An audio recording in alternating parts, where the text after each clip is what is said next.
In this video, I'm going to be showing you how you can download and install Opensea app on Android. So this is very straightforward and simple to do. So let's just get straight into it. The first thing I'm going to do is open up the Google Play Store. Then at the top search bar, I'm going to type Opensea, and then hit search. Then you'll see the Opensea app. You just want to tap on it and then tap on the green install button. That will say pending for a moment, then the download should begin. So depending on your Wi-Fi connection or your mobile data connection, it could take a moment, but it's not a big file, only 11.42 megabytes. So that's not going to take too much of your data or too much time on your Wi-Fi connection.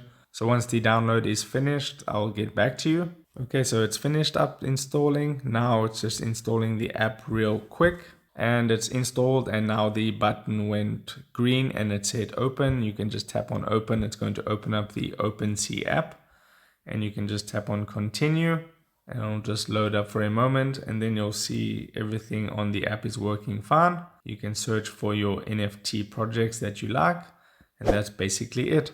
So if this video helped you out, don't forget to drop a like on this and subscribe for more, and I'll see you in the next video. Take care.